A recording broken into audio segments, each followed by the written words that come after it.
Welcome, everyone. We're delighted to welcome Sophie Strand as our next guest for this series of Borrowed Time conversations. We were just chatting before, and I was asking Sophie, how does she describe the totality of what she does at the moment? And Sophie suggested she's an ecological storyteller. Many of us probably first encountered Sophie as a poet through the work she was sharing in that form, and then more recently extracts from longer pieces of writing, which she recently described under the umbrella term ecological love stories.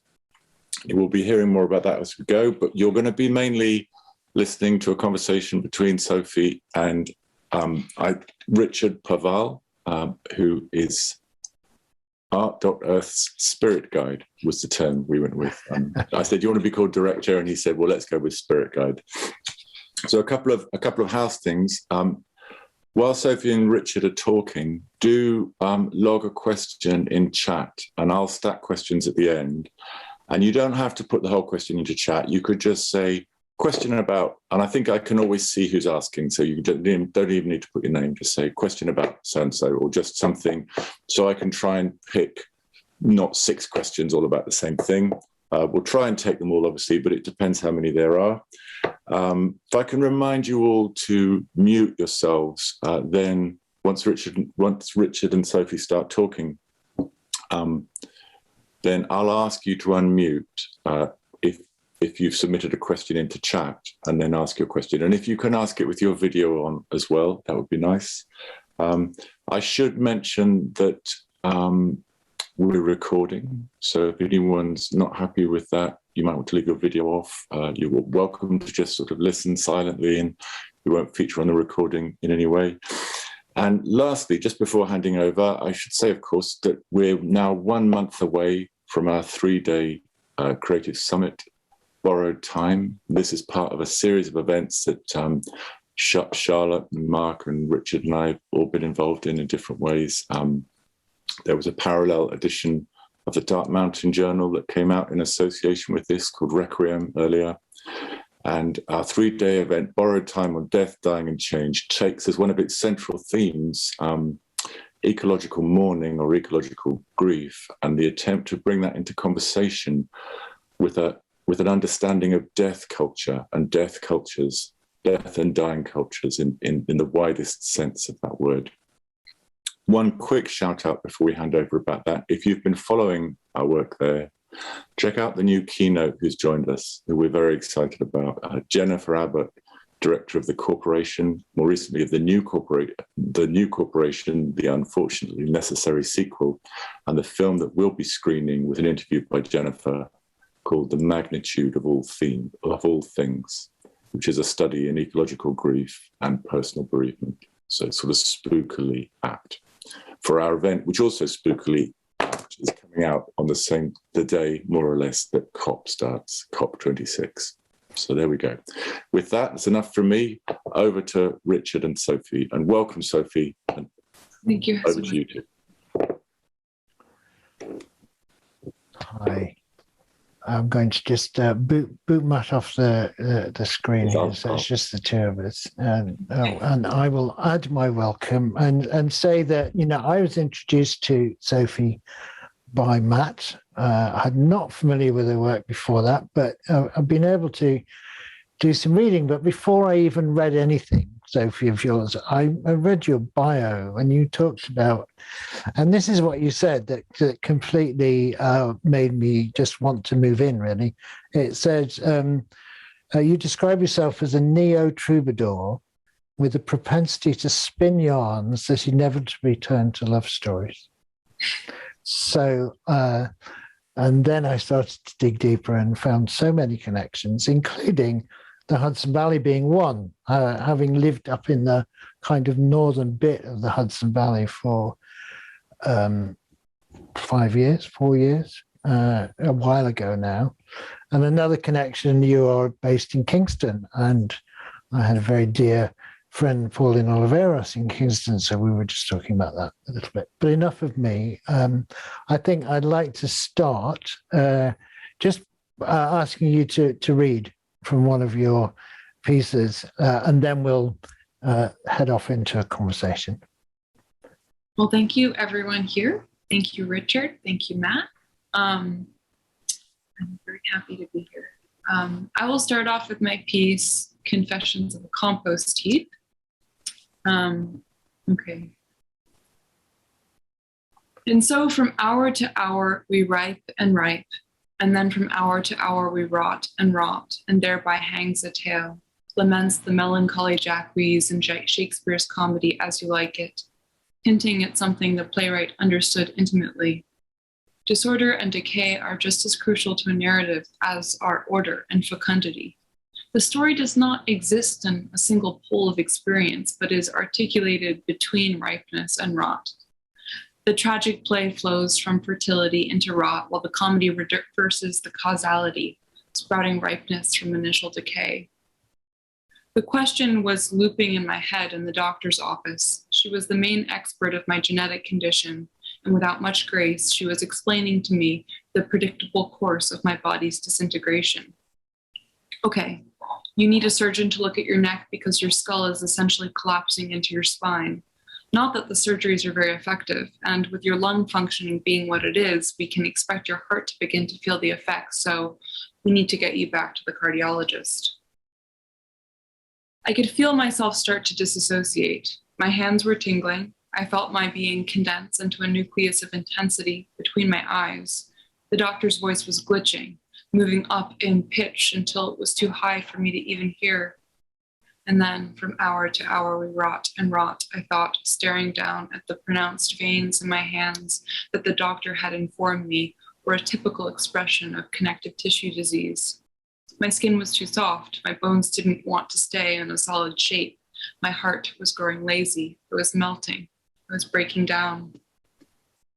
I imagined myself amorphous as a compost heap, and instead of talking, the doctor was circling me, pouring in water, tossing in a handful of salad greens, pulling out a worm and inspecting it with pleasure, every once in a while taking a trowel and flipping some of my moist soil. You're moving along well, I imagined her congratulating me. You're past the thermophilic phase and fully maturing. I'm seeing a lot of earthworms, a lot of millipedes. This is really good news. Evidence of intentional composting goes back as far as 12,000 years ago in Scotland, when fields filled with manure and human excrement were used to plant crops. There are examples of recycled organic waste for agricultural purposes in ancient India, China, and across the Middle East. The first written tract about composting can be found in a set of clay tablets dating back to King Sargon's reign during the Akkadian dynasty. In Egypt, composting was so esteemed that Cleopatra declared the compost heap's hero, the worm, sacred. In 160 BCE, the retired Roman general Cato the Elder wrote instructions on best practices for composting in his agricultural tract, De Agricultura. Composting is the process whereby plant and food waste decompose into a rich, nutritious soil filled with fungi, bacteria, and organisms. The soil produced from composting creates a nutritious and vibrant matrix for agricultural planting, with the added benefit that it also produces compounds that kill off and suppress pathogens that could harm crops. Greens and browns are the main ingredients of a good compost heap. Greens are characterized as being rich in nitrogen, moldy leaves, mowed grass, table scraps. Browns are richer in carbon, stalks, woody material, paper. The process is easy enough. Add water, put outside, let the heat, the moisture, the spores and pollen diffuse through the air do their job. Of course, you can be more precise about it, shredding matter to increase surface area and aerating the pile. But decay is a process that winks playfully at human control. Even the attempt to create an ingredient list is a modern innovation, as demonstrated by the anarchic shitfields of the ancient Scots. Human and animal excrement combined with discarded food and plant waste provided an alchemical mix that needed little organization. The most important work is done by a decidedly inhuman force, or perhaps it's very human, given that our bodies are composed of more bacterial cells than human cells. The work is done by bacteria, fungi, and insects. These decomposers turn a compost heap into a web of appetites, chewing through waste, excreting nutrients in soil, producing heat that further encourages the decay process. A heap of inert matter is soon a pulsing, humming, sweating community of creation. What then is decay? Watching a compost heap transform into fertile soil, it can seem like decay is genesis. Decay is the first scene in a comedy of mycelial threads and millipedes and sprouting wildflowers, seeds invisibly deposited by a bird flying overhead. Sometimes I think about death as being the transition from solitary aliveness to an anarchic polyphony of aliveness. Years ago, a deer hit by a car managed to struggle into the woods at the periphery of my parents' property where it died. It was high summer, frying pan hot, the peeling birch bark almost crisping into cinders under unrelenting sunshine. Day after day, I would visit the carcass and watch as one life melted into a riot of lives. Worms, ants, maggots, beetles, mushrooms.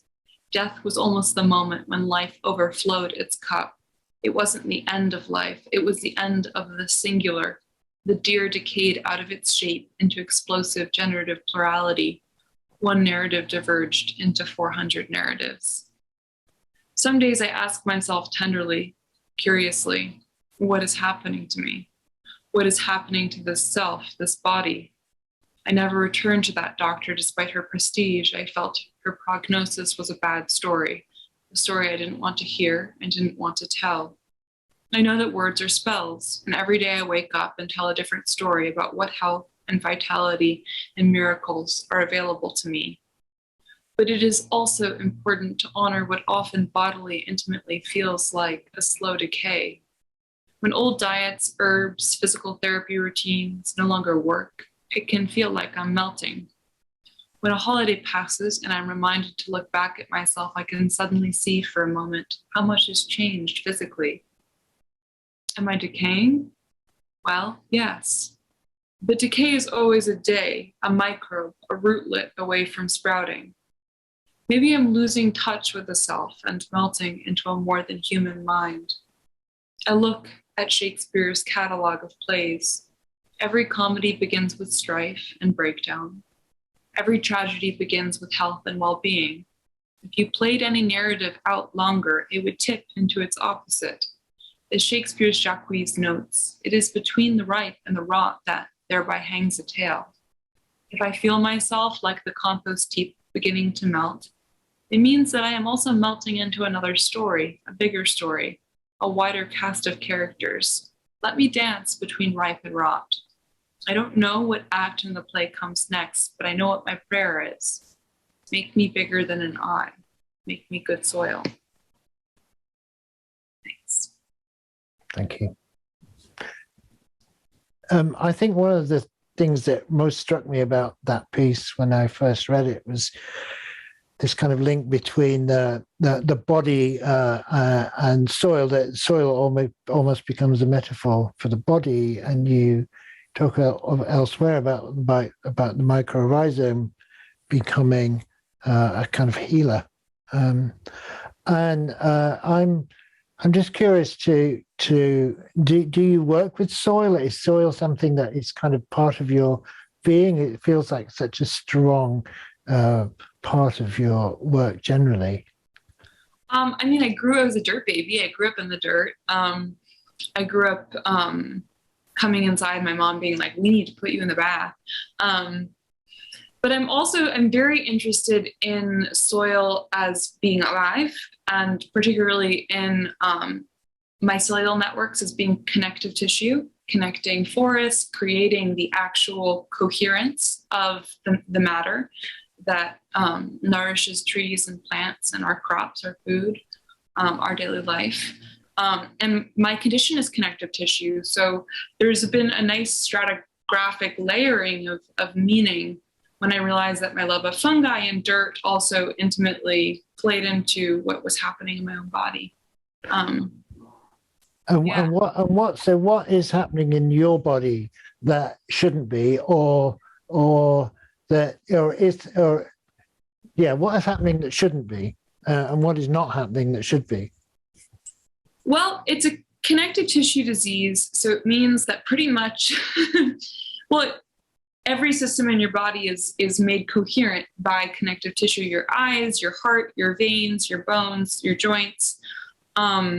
So when you have connective tissue disease, it means all of those systems are liable to break down. Your body doesn't properly produce collagen. So it means that slowly things begin to break down in oftentimes very unpredictable and also outrageous ways. And you could kind of think of it as like a Marx Brother kind of like comedy if you want. And sometimes I like to think about that. Like, you know, you plug up one hole and then like 10 burst. And I know from speaking to you before that you're intimate with these kind of absurd, often comedic bodily experiences, these hard to classify events. Yeah, and I think for me, something that I've really tried to work with is not giving myself a prognosis, not telling myself what's supposed to happen, remaining curious about healing that could be unexpected. I mean, healing. Sorry, I didn't mean to.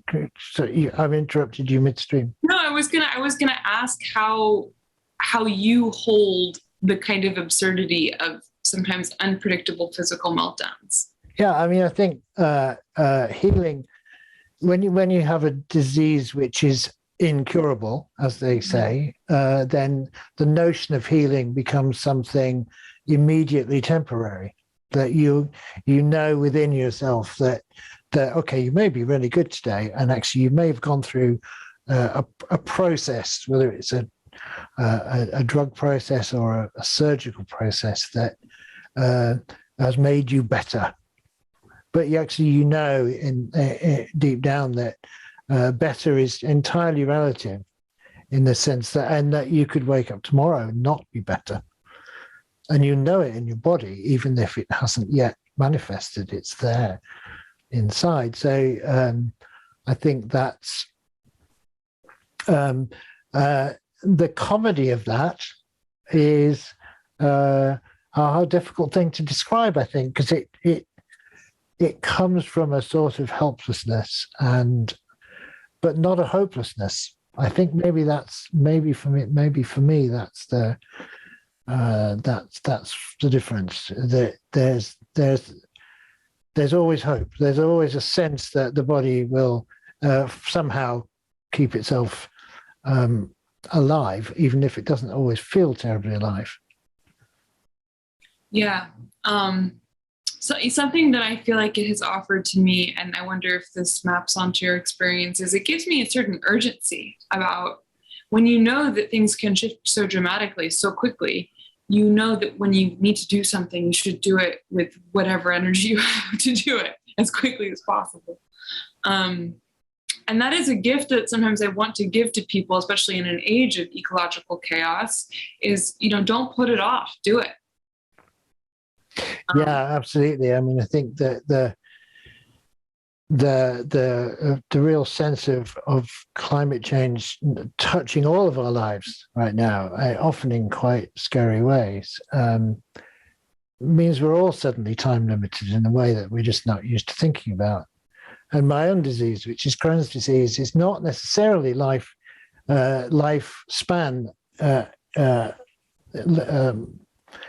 limiting. But I also know at the same time that there could be, you know, that life has to go on hold. So that's a mini death. That's a form of death, right there, where you feel that you're no longer functioning as a human being, because you have to park yourself. Yeah. So there is that sense. So that sense of urgency becomes a part of that, I think. Yeah, I think about those moments as being between stories. Yeah. You know, the story doesn't deliver you to a conclusion or to anywhere. It just kind of falls apart. And you're not on any kind of linear progression. You're not the main character. You're not active. You know, you've lost all of the accessories of narrative. And those are very deeply uncanny moments. What do you feel like has carried you through those bardo realms? That's a really good question, because I think very often when you are in those times, I don't think you think about, you know that you're going to come through the other side, and that's all there is. And therefore you are waiting. You're waiting for the body to do what it needs to do to get you through and reconnect you. So I don't think of it as being a process where I have techniques or processes I can call on to get through it. I simply know it's like everything that you've been through before. You kind of know that there's going to be a point of resolution. You're not quite sure when it's going to be, and there are some terrible times when you're on the upward trajectory and you stall or you fall. So I think what really moves me about your writing is that you have found a poetic way to respond to all of this, and I'd love to know when that happened. When were you able to start then kind of dealing with your broken body poetically in this way, and indeed, as you say, with a kind of comedy? I mean, I think as a writer, and I'm sure you as a creative person would feel the same way, that you're always using your craft to try and work out the things that are most immediate to you. So I've probably been trying to write about this for a long time, but the kind of writing, the flavor of writing that I'm doing right now is relatively recent. I think it was born of, I think everyone collectively at the start of COVID experienced a narrative breakdown. It was a collective experience of what people like you and me go through in a much more personal way. And I also experienced a relationship breakdown. A lot of professional things didn't happen that were supposed to happen. It was a very interesting moment. And I think that it forced me to think about my medicine, and that I had become so dedicated to receiving medicine, and what would it look like to make it and to offer what tiny grains I had managed to figure out worked. And it really, I think the writing that I'm doing is a pretty desperate attempt to try and connect with people who've had similar experiences and trying to and create a sense of not being quite so alone. And it's worked. It's had a very kind of mycelial-minded life of its own. But yeah, so the work is really, it's desperate. And I think all my best writing comes from a kind of desperation. It's not super planned. I mean, it is planned, but it's deeper than that. It's about like climbing out of a pit, being like, I have to make it. And I really enjoyed what you said about that moment where you just have to trust that the body is going to figure it out, where you have to say, I can't think through this. I'm not, my cognition is not the best guide. Yeah, absolutely. And I'm curious about we talked a little bit when we were chatting the other day about the difference in our healthcare systems that we come from. I tell myself every day that I extraordinarily blessed to live in a country where healthcare is not healthcare is genuinely a right, in the sense that whatever the problems may be with our system, there is no point at which someone is going to say to you, you can't come in here because you don't have, well, but whatever it might be, the right form, the right money, the right healthcare plan, whatever it might be. And so I think for me, therefore the difference becomes that money is not a motivating factor. And I just wonder how much of that you've encountered in your own kind of probably quite deep interactions with the American healthcare system. Yeah, I mean, I've written a piece that's a little bit about this. I almost don't want to just like dive into the vitriol of that, of what it could summon in me. I think that the amount of money I've spent on trying to get well from doctors, medical doctors, from holistic New Age practitioners, is pretty criminal. And I think that it really influenced most people my age just try and not go to the doctor. And I think that I've seen people, women, a lot of times women, not get certain kinds of care fast enough that killed them. Like, you know, this isn't hearsay. These are people I know who, you know, had symptoms that probably should have been checked out, found out they had ovarian cancer, and that was it. And it really, I mean, I have so much medical debt. I can't even, I mean, and it's tangled up because I also had so many experiences where I could sue for malpractice. But then I think, do I want that to be my life? Do I want to open up that wound again and again and again? I think the thing I'm more interested in almost is how often it's women who have these really, really bad experiences, who are gaslit, who are overcharged for experiences. I mean, the thing that I think is not getting a lot of talk right now because we're in emergency mode with the pandemic is, you know, doctors abuse women and young women in their offices a lot, like do really inappropriate things. And this is, you know, I used to have these storytelling gatherings and a couple of them were focused on like, is this appropriate behavior from a doctor? What does this mean? I'm a chronically ill young woman. How do I handle these situations? So yeah, these are things I think about a lot. Yeah. I just want to come back to your writing a little bit, and you talked about the work having changed recently, and I just wonder if that has anything to do with, you know, the pandemic, or is it just a kind of natural evolution in your work, or are you trying to tell a different story, or what? My astrologer friend would say I'm in my Saturn return. But I think that I have seen all of my goals and ideas of what my life is going to look like break down. And it's caused a kind of tower card to go to the tarot experience again and again and again, where everything that I believe is possible and should happen, it melts and it leaves almost nothing behind. And I think that this work is me trying to create some kind of dirt. I mean, to go back to the piece I wrote, some dirt that if I don't get to do any of the projects I want to get to do, I've left behind some good dirt for other people to grow something in.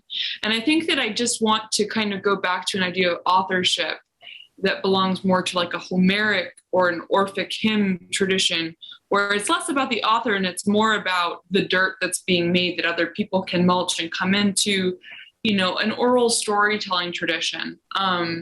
So I'm trying to tell stories and bring them into being in a way that invites other people in. So if I don't make it to the finish line, other people can take it over. Yeah, and I think what I find interesting about your writing is that although it often references your bodily travails, it doesn't feel like it's defined by that. I hope not.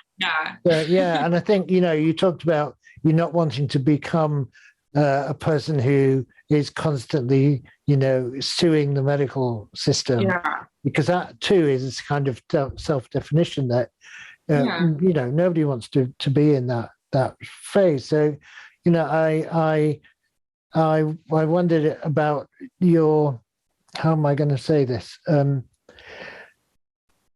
The fact that you can constantly reference this. I think maybe it comes back to what you were just talking about, actually, about leaving, about dirt and about kind of leaving things for others to get their hands in and get dirty with and play around with. And I for me, the work feels very non-self-obsessed.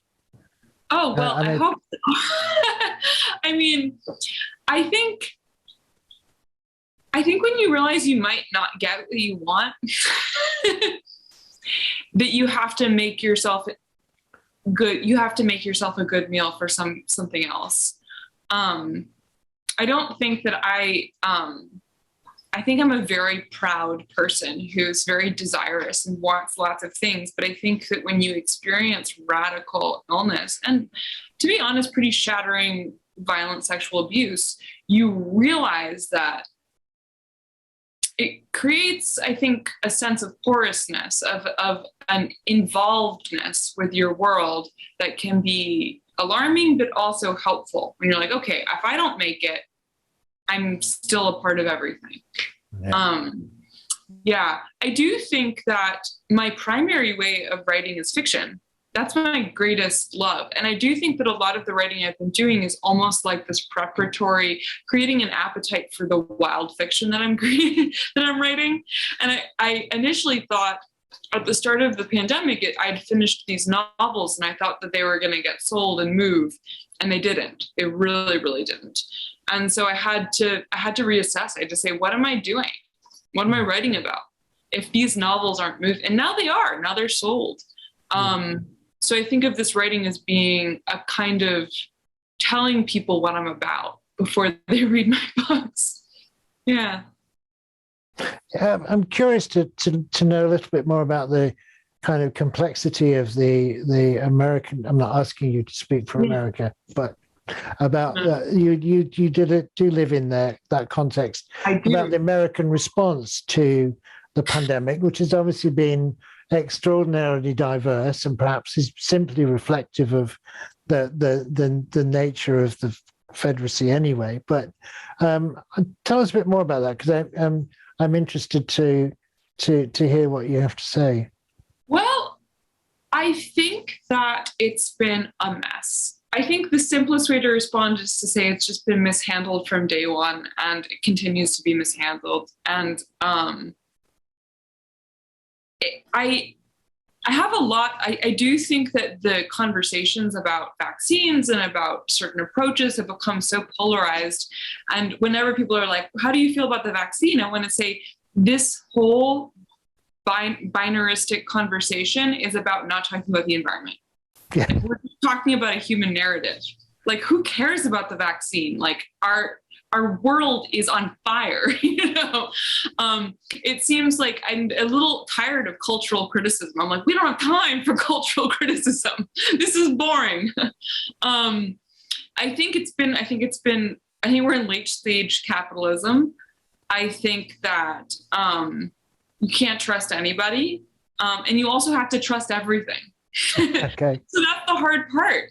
And I think that's where I'm at. And I do think that people who've experienced really intense violence or really intense illness were prepared for this, because, and I wonder what your experience of this is you have that agility. You're like, I know that I have to be able to dance with the unexpected, to change my mind, to change my plan every day. So I do think that there was a certain aspect of my life that prepared me for this moment in America, perhaps. What is the flavor of the pandemic handling in England? Well, I mean, for a long time, I thought it felt very grounded in, and there I use the word sensible, in the sense that I think that the extreme fringe of opinion was very muted, but I think it's changing. And the language has become much more confrontational, and the vaccine thing has become a kind of a cultural point of division, and I think that we faced with a government here who categorically in their bones, in their kind of right-wing bones, don't want to make rules. So there's been this kind of fundamental problem all along of a government whose nature is not not to upset, well, particularly a prime minister who doesn't like being unpopular, therefore doesn't like to force people to do things, and yet now is probably going to be faced with doing it again. So, but I think the biggest surprise I had about my response to it was the sense of fear that this thing, my body was already challenged enough without this thing, and what would it do to me? And I think as a child, I had asthma, and remember being 4 or 5 years old and not being able to breathe, and that fear of not being able to breathe, whether it's literal or metaphoric, has been with me ever since. And I think that this particular disease seems so linked to that I found myself just wanting to dig deeper and deeper into the hole and not ever come out. I think I was surprised by that. I think that it has opened up a lot of trauma for people. I mean, I saw it in myself. Things that I thought were resolved were triggered by the whole experience, and that's been interesting. And I've tried to be available to being like, okay, so this is an alchemical container where this stuff is coming back to life for whatever reason. And I guess this is, with the curtains drawn in this liminal bardo, I guess this is where I get to do this work, as uncomfortable as it is. I've experienced serious anaphylaxis, so I'm empathic about the not breathing. It's like, the terror that comes along with it is crystalline. I think for me, one of the strangest experiences has been I isolated alone, like super alone for a really long time. And I've pretty much been experienced a level of alone, like real aloneness, like not seeing anybody, that I never thought I would. And I never chose. And I think something I've been struggling with is this, I feel like this experience has cornered me into a kind of enforced presentism with inability to make sense of the past or see into the future, and also an asceticism that I don't necessarily believe in. That's the question I have for you is, how do you balance the rules that you have to follow to take care of your health with living a life? You mean in terms of the pandemic or generally? Generally. I've always for many years, I never talked about my illness. I never referred to it publicly at all, and I think that was a form of denial. And I did many things when I was younger that put where I stepped over so many lines that I made things worse. There's no question and some people would say I still do that. So in the desire to be defined by a disease, I don't let it put strictures on the way that I live. And it probably should a bit more. I think it's the last time when I went through a major surgical experience after a major flare. I kept saying to myself, "That's it. You are. There's nothing left. You're burned out. There's just nowhere else to go." But I picked up. I almost unconsciously picked up from that and came out of it. So I don't feel, in a curious way, I don't feel restricted by this disease, but I know at the same time that if I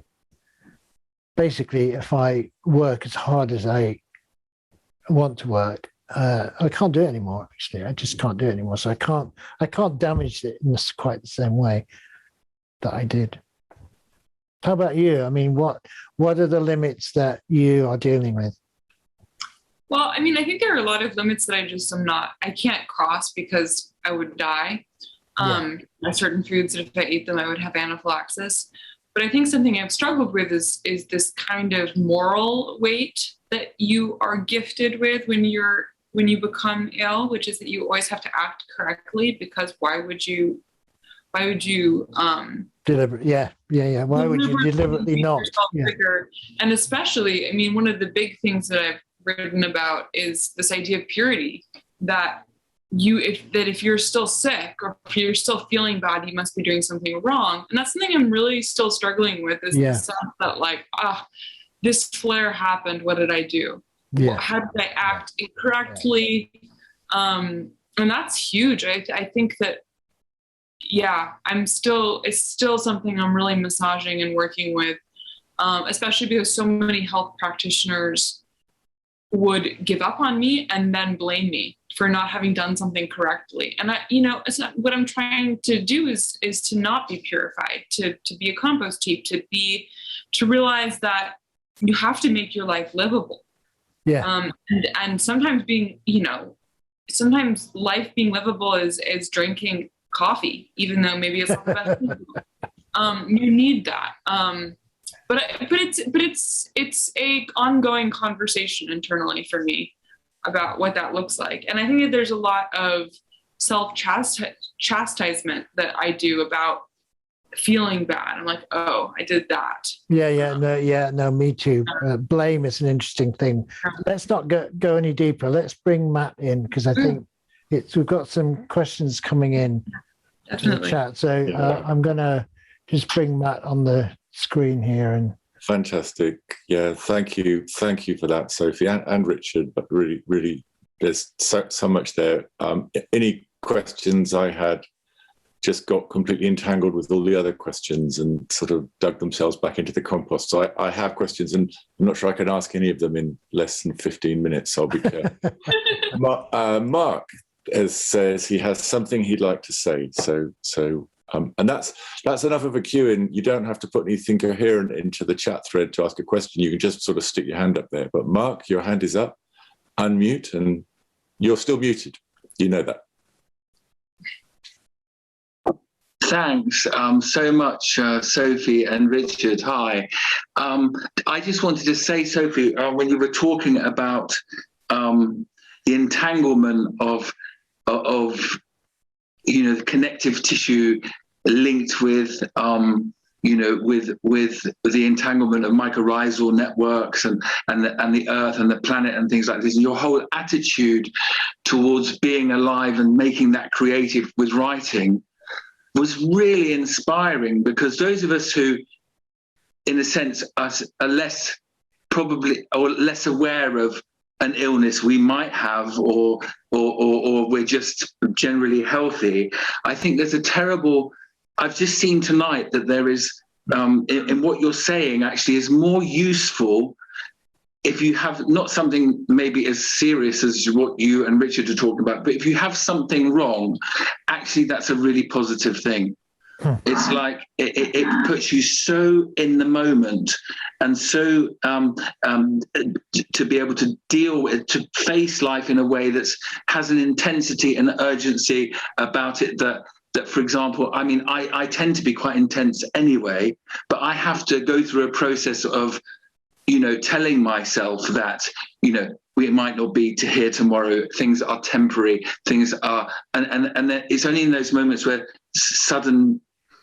I'm going through my Saturn return as well, by the way, and it's only when those things are almost sometimes from the outside intense that there's a shock that awakes you up to the things you're talking about. So I think this is really valuable for all of us, actually. The things you've been talking about, and that's basically what I want to say. I could say loads of other things, but thank you so much. It's really it's awesome, really. Yeah, and I would hope that the people who are experiencing these unclassifiable illnesses speak up so that not everybody has to get them. And that's the thing, is like, I never would want to gift this to anybody. So why not share the knowledge I have so that other people can wake up without this excruciating, agonizing tunnel experience. Yeah. Thanks, Mark. I knew when I came here, Sophie, that one of the things that first connected me to your writing, actually, as an EDS, am I saying it right? An EDS sufferer, and the way you were addressing that, the way that was entangled in your work, is that my partner has chronic CFS, ME, has had for 22 years or so. And one of the things that we've lived with for a long time is the kind of paradoxical relationship to get better stories. It's like you may not be able to you may not want to completely abandon stories based on recovery, but anyone who's suffered long chronic illness will know how oppressive they can be. And you obviously addressed that explicitly. When I said the stories were getting entangled, it was when you started talking about your condition just now. It was just sort of spookily, poetically, like you were talking about climate change, the breakdown of connective tissue, the way things connect to each other, the way that changes can happen with a kind of sudden violence as well as an incremental process. And that's enough to be going with, maybe. I think our wounding has to show us where something else is wounded. And I think when we get super fixated on the self, on healing the self, we're not really doing anything. So we have to understand where our wounds are telling us to look. What is the shape? What is the shape of the wound? And the shape of my wound is, I am very, very involved and interested in fungi. So for me, that's my kind of lyrical ideogram. But for other people, their illness may be showing them another type of wounding in the environment. So I just always want to decenter our self-oriented narratives and our human narratives. Like, how can our narratives of illness ecologically root us into where we are and what we're really experiencing? Yeah. I don't know if you have, your partner has found any way of, any mirror for their experience. Yeah, I can hear Rachel saying, "I'll speak for that myself, thank you." Or not.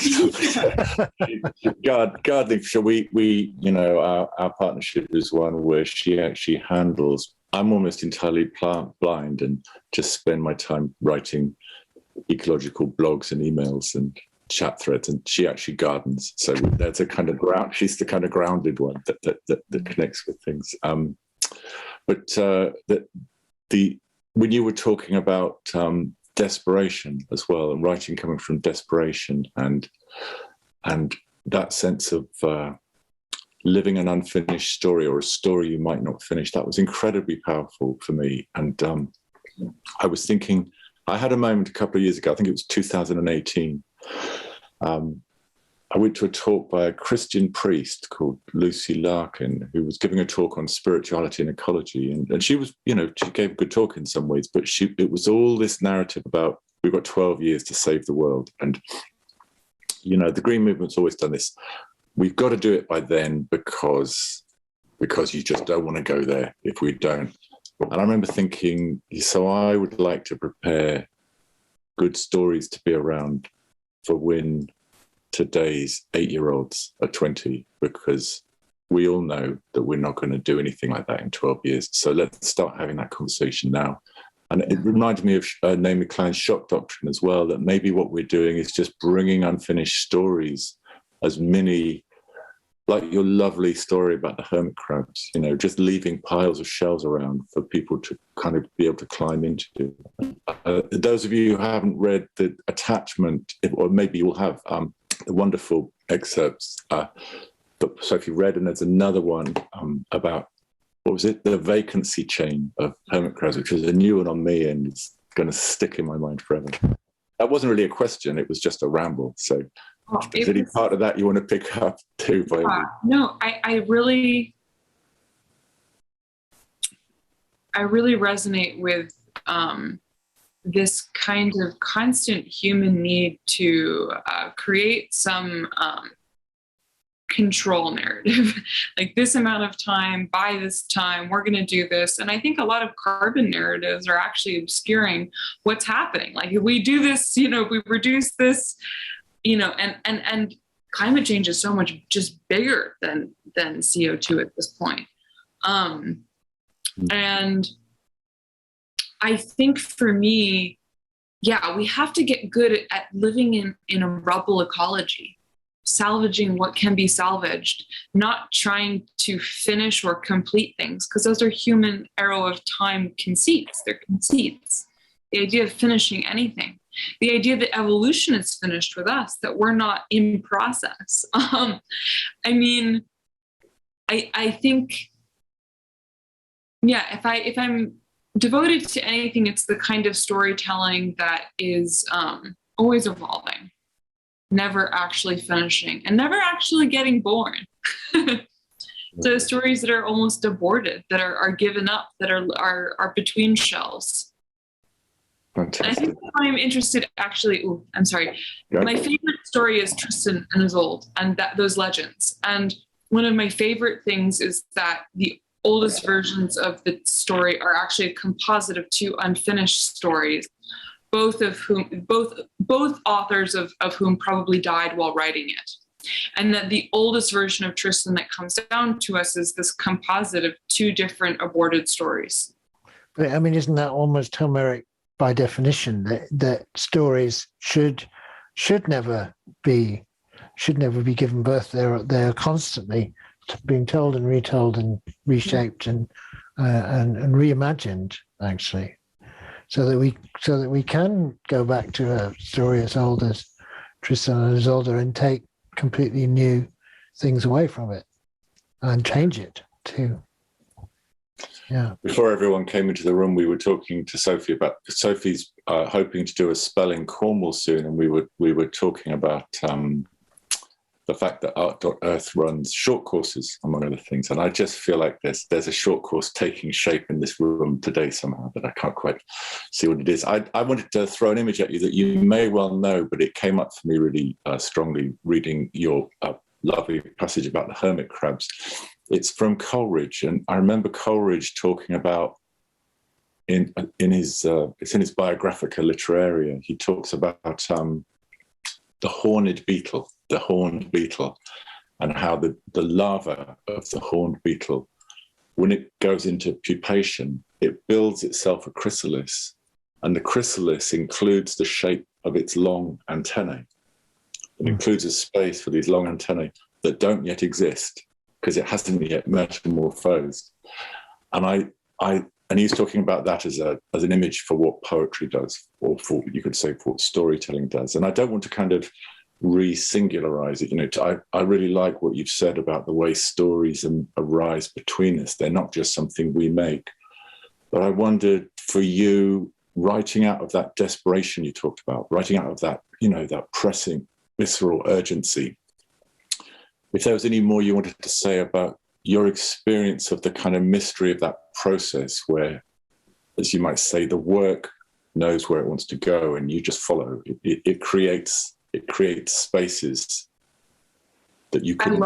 I love that image a lot. Let me have to do some research about that. I think for me, the urgency is an urgency that is not of me. And I think that's what I want to encourage people to do, is let themselves be told, let their work, let them become a channel for some other type of storytelling. And to be perfectly honest, the writing I've been doing has not been fun. It's been kind of manic and all-consuming, and the research has been intense, and it's felt like I'm doing something for someone else. And when we think that our whole body has more bacterial cells than human cells, that, viruses taught us how to develop placentas, when we think of the microbiome and the fungi we're breathing in, I start to wonder who's telling me. And that can be frightening, but it can also be liberating, which is, I would like to not tell human stories. I would like something else to move through me with urgency. And one of the essays that's been very inspiring to me is The Duende by Garcia Lorca. And this idea of inspiration as being almost torturous, as dancing in the wound, as letting yourself be taken over. And well, you have to be careful when you make yourself available to something else, to something else's story. But it's also perhaps what we need to do right now, a kind of symbiosine, I think is what Glenn Albrecht calls it. We need to fuse with other beings and with other beings' needs and desires. Tamsin, I just want to invite Tamsin to come on, because she made an interesting point about in the chat about, well, Tamsin, I'll let you say it. Sorry, I missed that. I was too. That's right, you were busy, so we swapped roles there. Hi. I'm eating my tea, so apologies. It's okay. My background is in Chinese medicine, and my professional background, and we think of everything as qi, which I'm sure you all know, but it means that there's this constant interchange and sort of flow between the way we like to think of ourselves as individuals and the universe that we exist in, if we think of it like that. And so it's very difficult to separate those things. It's quite difficult to even think about, I'm human, these are other, because constantly what I see when I look out of my window and look at the sea and look at the weather over the sea, it's constantly reflecting back on me and the people that I know, the people I treat, lots of people who have these types of autoimmune, what are called autoimmune diseases, the things which people know so little about, but which are like a symptom of the earth. They're like a mirror of what we've created in the world around us. It's almost as if we've made it extant. Now it's reflecting on our interior much more, and with this huge increase in the numbers of people who are sort of having to deal with these types of autoimmune diseases. And so, yes, for me, it's this constant interchange of backwards and forwards, this flow of qi, which the one informs the other informs one. I don't know whether I'm making much sense, but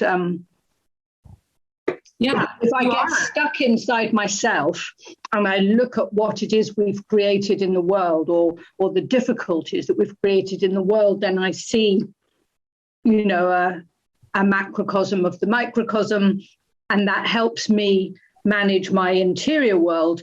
And then, as you say, Sophie, I have to come back out again all the time, because we're just all sort of one. Yeah, I mean, the phrase I've been using for me personally, is the animate everything, which is that it encompasses the patchiness, the heterogeneity of the connections, that we all are connected, but not everything is connected to everything. And I do think this is a very dangerous moment for universalisms and for kind of homogenizing universalism, that we have to be really careful to understand that ecosystems are different, and different ecological knowledge cannot be transplanted. And so your experience of being rooted in a place is going to necessarily be different in a different place. I mean, the thing for me that is very helpful is mushrooms, which is that we can think of individuals as fruiting bodies, the reproductive events of underground mycorrhizal systems. But when you pour, fungi don't really have any kind of discrete morphological structure. They just kind of get poured into a landscape and they fill in the gaps. They're the connective tissue. And I think that it's really important to know that we have to learn how to fill these spaces of connectivity, that we have to learn how to be the connection, that we can see that the world is us and in us, and people with autoimmunity and with health issues are incredibly aware of that metabolic looping, your sensitivity, the fact that you are an instrument that's being played by the elements. But you also have to understand that that connectivity comes with responsibility and culpability, and with specific ecological knowledge. And I think one of the things that has been frustrating me lately is there's a move towards a kind of eco-awakening that has no substance, that has no rootedness, it has no particulars. It doesn't tell you how to live right where you are. You know, people are drawn towards charismatic causes, charismatic animals. I want to say, go outside where you are, learn the grass behind your house. That feels like a really lovely point to begin to kind of approach our wrap up, that kind of grounded specificity and not those kind of colonizing universalisms that, we haven't mentioned Dark Mountain much tonight, but I think that was one of the things that they've done so well over the last 10 years is to sort of go into the particular local voice and resist that kind of universalizing narrative.